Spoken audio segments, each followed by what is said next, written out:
बाबत आपण जरा प्रस्तावित करावे किंवा त्याबाबतची माहिती आजच्या बैठकीत द्यावी, जेणेकरून आम्हाला MIDC मार्फत त्या ठिकाणी तुमची क्रायटेरिया काय आहे की सपाट जमीन पाहिजे, डोंगराची नसली पाहिजे, फॉरेस्ट मोठ्या स्वरूपाच्या दऱ्या नको किंवा मोठे मोठे उंच डोंगर नको, जेणेकरून पुढे आपल्याला त्याचा विकास करण्यासाठी उपलब्ध नसेल आपल्याला खाजगी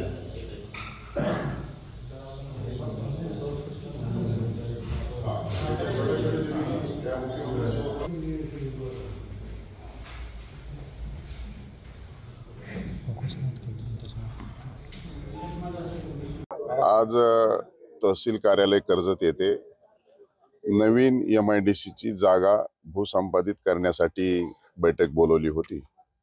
6 ठिकाणचे कार्यकर्त्याच्या माध्यमातून प्रस्ताव आलेले आहेत। 6 स्पॉट आलेले, ते 6 स्पॉट आता 8 दिवसाच्या आत शासनाला प्रस्ताव सादर करतो असं त्यांनी मला सांगितले। शासनाने 15 दिवसाची मुदत दिलेली आहे। पूर्वीची जागा होती ती सदोष होती आणि म्हणून साठी तिथं इको सेन्सिटिव्ह झोनचा प्रश्न आला, फॉरेस्टचा प्रश्न आला, गावातल्या लोकांनी जागा देण्यासाठी विरोध केला, बागायत जमिनी घ्यायचं नाही असं सांगितलं आणि मग तुकड्या तुकड्याची अशी काही MIDC होऊ शकत नाही। त्याचबरोबर ईडीची कारवाई असलेली नीरव मोदीची जागा देखील त्या प्रस्तावित आराखड्यात होती आणि या सगळ्या प्रस्तावामध्ये असे कारण असल्या कारणानं तो प्रस्ताव खारिज करण्यात आलेला आणि तातडीने नवीन जागा प्रस्तावित करण्यासाठी आज बैठक झालेली आहे।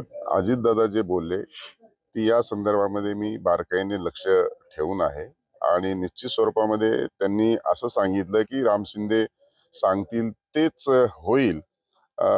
अजितदादांनी सांगितल्यामुळे निश्चित स्वरूपामध्ये या मतदारसंघाचा मी 10 वर्ष प्रतिनिधित्व, आता देखील मी विधान परिषदेवरती आहे आणि ज्या महायुतीचं सरकार आहे त्याच्या घटक पक्षाचा मी सदस्य असल्या कारणाने निश्चितच अजितदादांनी जे सांगितलं त्याप्रमाणे अजितदादांना देखील, मुख्यमंत्र्यांना देखील, उपमुख्यमंत्री देवेंद्र फडणवीस देखील आणि उद्योग मंत्री देखील यांच्यात सर्वांचं सहकार्य लागणार आहे। त्या दृष्टिकोनातून हा प्रस्ताव मला वाटतं एक दिलानं एक मतानं लवकरात लवकर मंजूर होईल अशी अपेक्षा आहे।